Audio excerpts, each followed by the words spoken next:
Kepala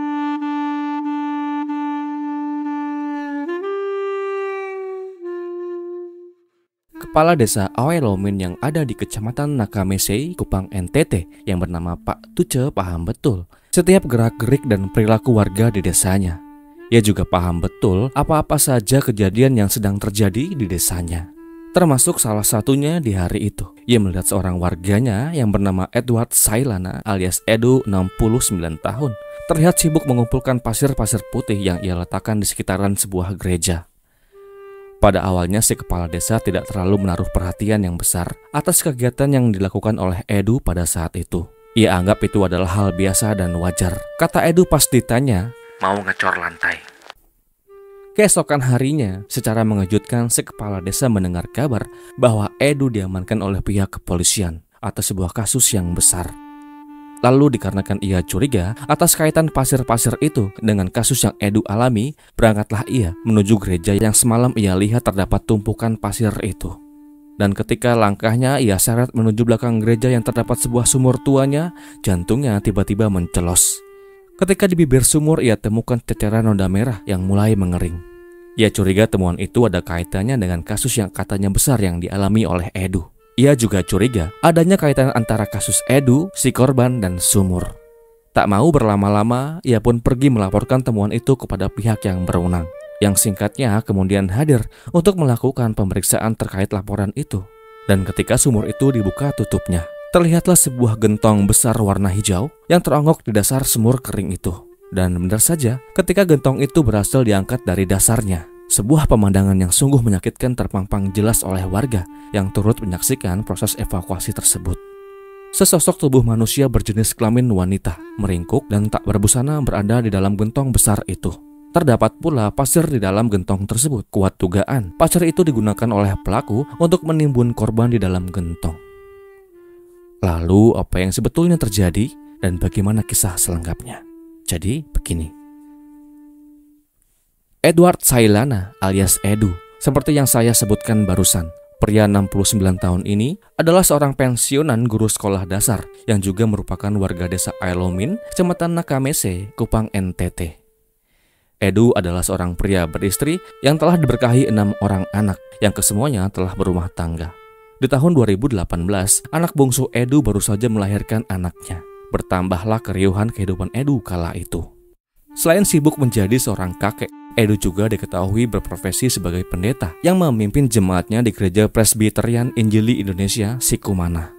Sebagai tokoh agama, tentulah Edu memiliki tempat sendiri untuk disegani dan dihormati oleh orang-orang yang mengenalnya sebagai pendeta. Para jemaatnya yang kenal dengan Edu tentulah juga merasa Edu merupakan sosok yang berwibawa dan berkarisma. Tentu di balik sosoknya yang tua dan renta itu. Juga selain Edu menjalani profesinya sebagai pendeta, ia juga diketahui memiliki usaha multi-level marketing dan jual beli obat kuat. Dari usaha itulah yang kemudian membuat Edu memutuskan untuk tinggal terpisah dengan keluarganya yang berada di desa Awelomin. Saat itu dikarenakan ia selalu mengeluhkan lelah bekerja dan pulang terlalu larut malam. Akhirnya Edu pun berkeputusan untuk ngekos di daerah Oepura di Jalan Sukun 2. Di kamar paling ujung inilah kemudian Edu menghabiskan waktunya untuk beristirahat setelah ia lelah bekerja. Namun Edu tetaplah Edu, seorang pria tua yang walau dengan begitu amat rapi menyimpan sisi gelapnya, tak mampulah ia menutupnya dengan sempurna. Sebuah kasus besar telah merusak nama baiknya sebagai pendeta yang penuh dengan wibawa dan karisma. Tak hanya itu, akibat dari aksi ngerinya itu, Edu juga telah membuat seorang pria asal NTT harus kehilangan kekasih atau tepatnya calon istrinya untuk selama-lamanya. Debbie Anggraini Bala atau yang akrab disapa Uli, 27 tahun, adalah seorang wanita single yang tinggal di Kelurahan Namosain. Uli di mata keluarganya merupakan sosok yang baik, murah senyum dan tidak pernah berlaku yang aneh-aneh. Anak ketiga dari 5 bersaudara ini juga disebutkan dalam artikel yang saya kulik bahwa ia telah bertunangan dengan seorang pria yang bekerja di lingkungan kantor wali kota. Bahkan di bulan Mei tahun 2018, rencananya kedua belah pihak keluarga akan saling bertemu guna membahas acara pernikahan antara Uli dan calon suaminya. Masih berdasarkan informasi dari artikel yang saya kulik, Edu mengatakan bahwa Uli merupakan seorang pekerja seks komersial yang dimana pertemuan mereka pertama kali terjadi pada tahun 2013 di sebuah hotel yang bernama Hotel Dewi di daerah Naikoten. Di hotel itulah juga pertama kalinya mereka berdua saling bercinta. Saat itu dikatakan tarif yang dibayar oleh Edu adalah sebesar Rp150.000. Namun keterangan yang disampaikan oleh Edu yang mengatakan bahwa Uli adalah seorang PSK tentu saja disanggah mentah-mentah oleh pihak keluarga Uli. Dari pertemuan yang terjadi di tahun 2013 itu, kemudian membuat Edu dan Uli dikatakan menjalin hubungan secara diam-diam. Artinya baik keluarga Uli dan Edu tidak sama-sama mengetahui akan hal itu. Keduanya tampaknya bisa banget menyembunyikan affair yang pada saat itu terjadi. Apalagi ditambah Edu yang memilih untuk tinggal sendiri di kos-kosan. Makin bebaslah ia menjalin hubungan itu. Hari naas itu terjadi pada tanggal 14 Mei tahun 2018. Di pagi hari sekira jam 7 waktu setempat, Uli yang pada saat itu sedang membutuhkan uang yang entah akan digunakan untuk apa, menghubungi Edu yang kala itu baru aja terbangun di kamar kos miliknya. Tubuhnya masih merasa lelah dikarenakan baru aja di hari Minggu atau sehari sebelumnya ia ada di gereja untuk memimpin kebaktian. Mendapatkan sambungan telepon dari Uli yang meminta sejumlah uang darinya. Kemudian membuat Edu berpikiran untuk mengundang Uli datang ke kos-kosannya di hari itu juga. Dikatakan olehnya bahwa ia bersedia memberikan uang sebesar Rp800.000 asalkan Uli bersedia melakukan hubungan badan dengannya sebanyak 2 kali. Tak lama telepon pun ditutup dan terjadilah deal harga dan tempat di hari Senin yang cerah itu. Singkatnya, setelah janji itu terbuat sekira jam 10, sampailah Uli di kawasan kos-kosan tempat di mana Edu tinggal.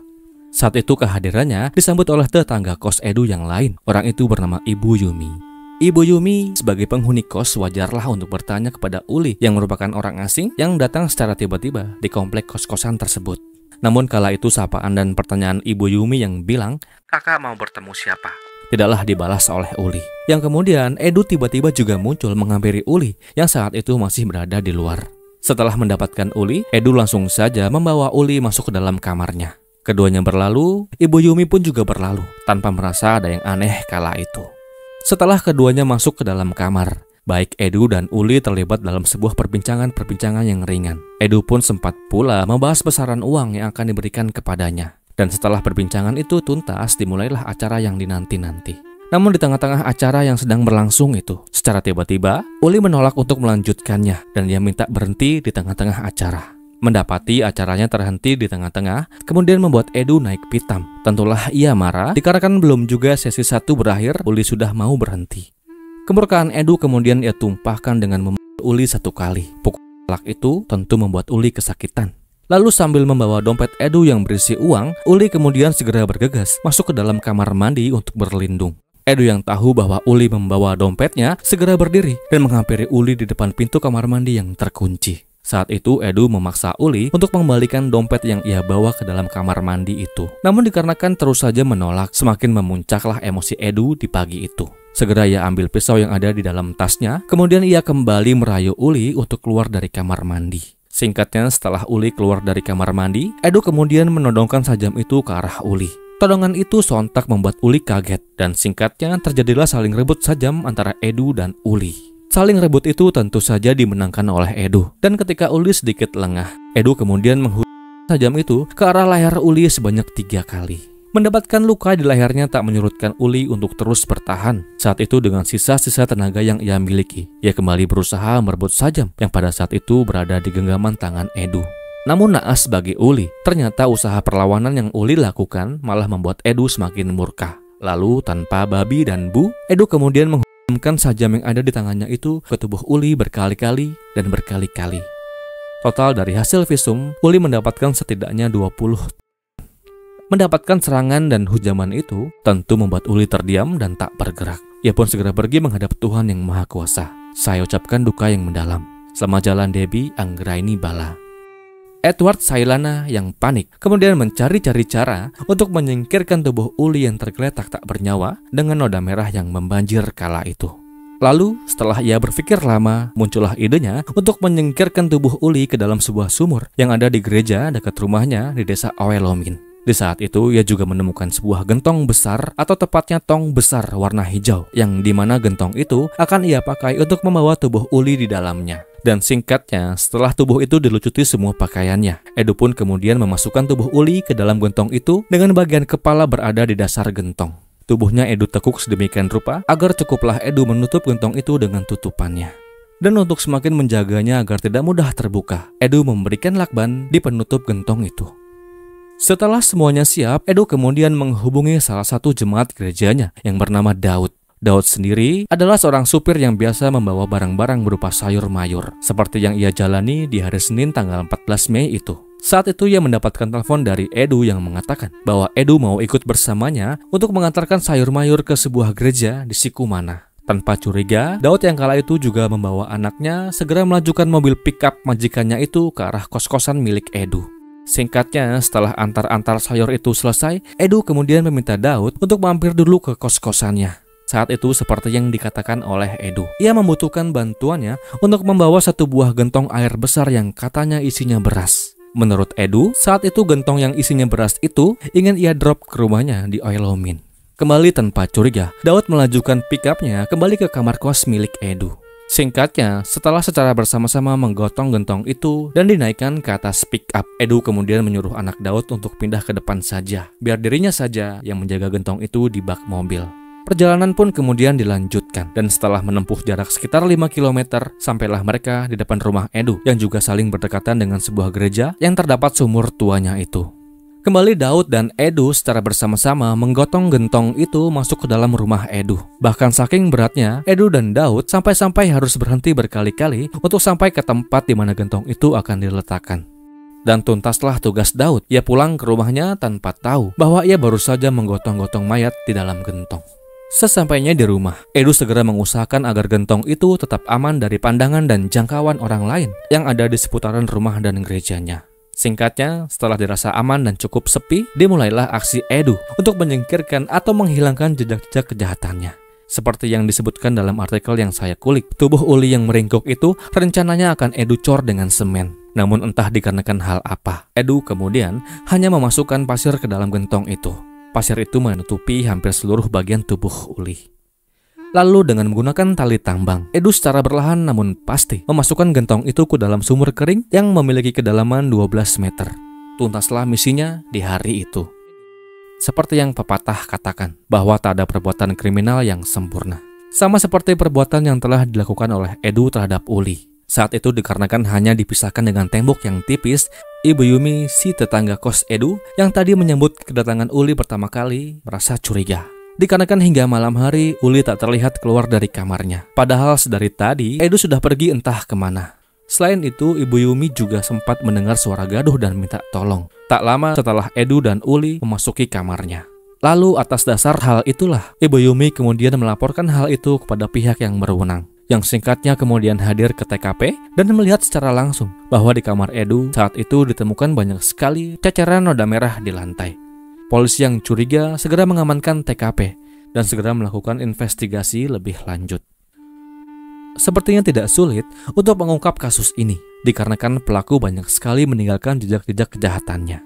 Dan seperti yang saya sebutkan di awal video, atas bantuan Pak Kepala Desa, diringkuslah pelaku dan dievakuasilah korban yang berada di dasar sumur kering itu.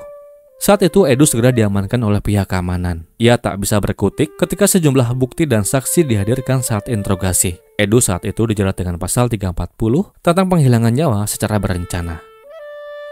Dan dalam persidangan yang kemudian digelar di Pengadilan Negeri Kupang, kemudian menjatuhkan vonis 18 tahun penjara bagi Edward Sailana 69 tahun. Semoga vonisnya tentu bisa mengganjar Edu dengan segala kejahatannya. Dan untuk keluarga korban, saya ucapkan duka yang mendalam. Dan kisah ini pun berakhir